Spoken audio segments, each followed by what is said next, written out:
Hey guys, welcome back to my YouTube channel. If you're new here, my name is Juliet. I'm a Pearson test of English tutor, and in today's video we'll be looking at reorder paragraph. The reason why I'm making this video is a lot of people come into my DM on Instagram and they send me a lot of questions. Oh Julia, can you do more videos on reorder paragraph? So that is why I'm making this video today. Now if you have not subscribed to my channel, please hit on the subscribe button and turn on your bell notification so you know when I upload new video. Let's just get started. Reorder paragraph is one of the tasks in the PTE reading. Now, it's not one of the most important tasks in the PTE exam. If you've been following my videos prior to this time, you will find out that I've already said that there are most important tasks in the PTE, the important tasks, and the least important. Now, reorder paragraph doesn't seem to fall into those most important tasks, but it falls under the important tasks. So I don't know why people just get all cranky and all tensed up when it comes to reorder paragraph. It's one of the things that can help you improve your reading score, especially if you're looking for a way to get the score for reading, if reading has been an issue for you. For this paragraph, it's a bit logical. That is why people find it difficult. But it's not actually supposed to be difficult, especially if you speak English naturally. That means that if you know how to speak English, you'll be able to put the sentences or the paragraphs together. Just as the name goes, reorder paragraph. You need to reorder the sentences or reorder the paragraphs in the right order. According to the instruction in Pearson Test of English, you restore the sentences in their right order. So that is what I'm going to be showing you how to go about it in this video. How are you scored for the reorder paragraph? Now, Pearson Test of English says something about you getting a mark if you get the first sentence and the adjacent sentence. That means you're scored in pairs. Of course, you know pairs is not one. When they say pairs, it means it's two. It means if you're supposed to restore this A, C, D, E, you're supposed to restore it as A, B, C, D, and you're asked to do that. What you're supposed to do here is you're supposed to make sure that you get it A, B, C, D in the right order. It means that A and B, you get a mark for it. B and C will give you another mark, and C and D will give you another mark.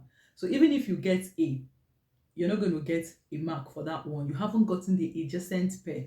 So if you get A, B, which are the real order, then you get 1 mark. If you get B, C, you get another mark. And if you get the other pair, C, D, you get another mark. Please, before I forget, it's not only 4 sentences that are being given in the exam. You're given either 4 sentences or 5 sentences as the case may be, and you'll be asked to restore the right order of these sentences. Then on exam day, you're given 3 or 4 of these tasks, and you don't have to spend all the time there.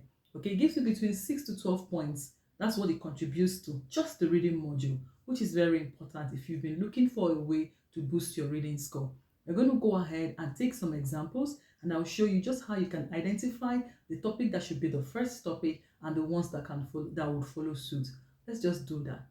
All right, so you can see my screen here is PTE reorder paragraph. That is the topic we're looking at.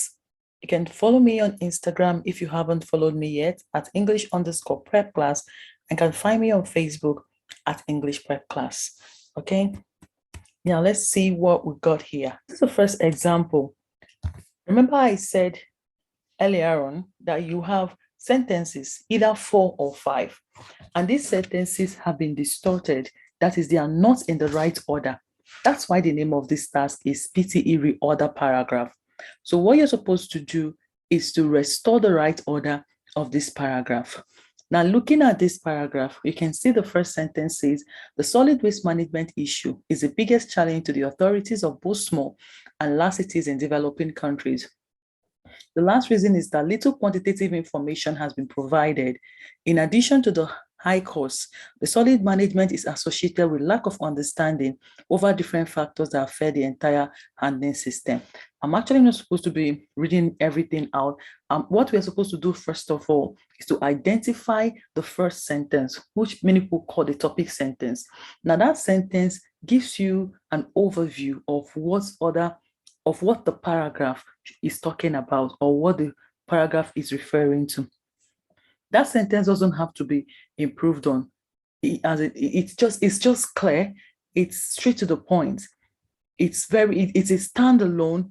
It's kind of independent. It won't be depending on any other thing for you to have a clarification of what it's talking about. Now, looking at the first sentence, it said the solid waste management issue is the biggest challenge to the authorities of both small and large cities. The next one says the last reason is that little quantitative information has been provided.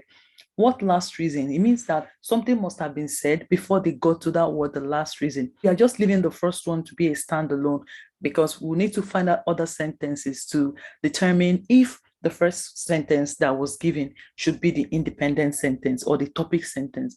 The next one says, in addition to the high cost, the solid waste management is associated with, in addition, that word is a connective. In addition, for you to hear that word, it means that something must have been said. So this can't be the first sentence. And the last one, so this is mainly due to increasing.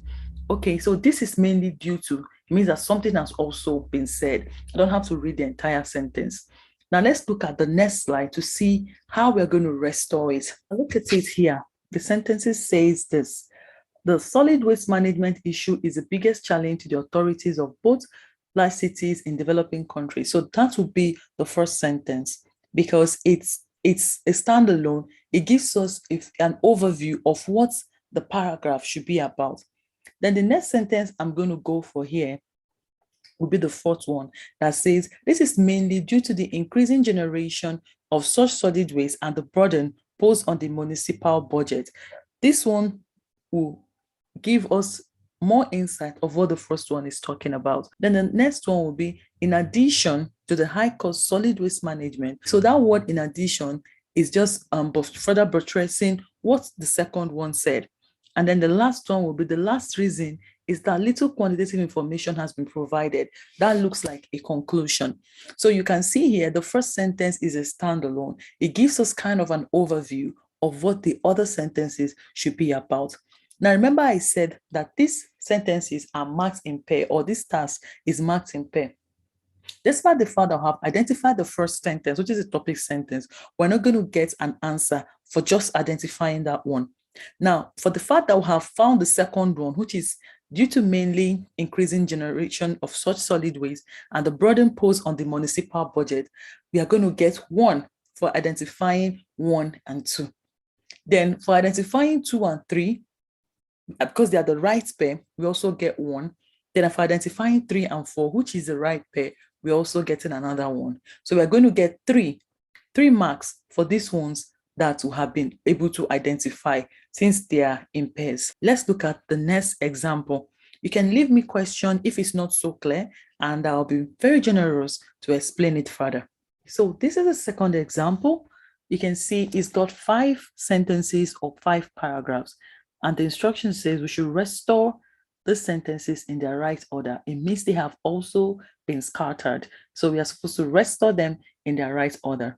So the first sentence says, despite being in her 30s and at the height of her popularity, Hepburn basically stopped appearing in films after 1967. So the question is, who is Hepburn? They're telling us about Hepburn here. It means that something must have been said about Hepburn. That's why they're talking about, despite being in her 30s, she stopped appearing in films. Something must have been said about her and films, okay? And one thing I want to point out here is, you can see that some years have been written down here. You can see 1953, 1950s, 1967. Now, one tip here for this reorder paragraph that I'm going to be talking about here today is, if you look at the years, especially when they give you some questions that have years, you would have to start with the oldest of years. Okay, like for this one, we have 1950, 1953, and 1967. So 1967 will not come before 1950, neither will it come before 1953. So the right order will actually go from 1950, 1953 to 1967. If you have that basic understanding, then you'll be good to go. That was why I chose this example, because I want to talk about these years when they are doing it in order of years. So the first thing here will be, rising to fame in the 1950s, Audrey Hepburn was one of the greatest actresses of her era. Okay, then we'll see in 1953, she became the first actress to win an award. That will be the second one. Now, let's go to the answers and let's look at what I've got there. So look at it. Rising to fame in 1950s, Audrey Hepburn was one of the greatest actresses of her age. So this will surely be the first sentence because it's giving us an introduction of who Audrey Hepburn was, giving us an insight of what the entire paragraph or the other sentences would be. So the next one is in 1953, she became the first actress to win an Academy Award. The next one will be, but then something funny happened. She stopped acting. Then, despite being in her 30s and at the height of her popularity, Hepburn basically stopped in films after 1967. Then, I think she was stopped acting films. Yeah. Then the last one will be she spent the next 25 years working tirelessly for UNICEF. Okay, so that this is the right order at which these sentences will be reordered. Okay, so I've been able to restore it on the right side. So things to note here, basically, connect is like despite, although, but, yet, however, furthermore, do not really start up sentences. Okay, though there are few exceptions. Also, when you're giving sentences that come in sequences, like in years, just remember what I'm saying today, that the older year should come first. Anything that has to do with the older year should be considered first before the recent years. Like you can see here, 1950 came first, 1953 came first before 1967. Now, I'm not saying that because it's the older year, it should be the topic sentence, no. But in order of sequence, it would come, any sentence that have got the older year should come before any sentence that have a more recent year, if that makes sense. Now, you're going to leave me comments in the comment section to know if you understand how I've explained this. Now, reorder paragraph is not magic, it's just logical. You just need a little bit of reasoning for you to put the sentences together or restore them in their right order.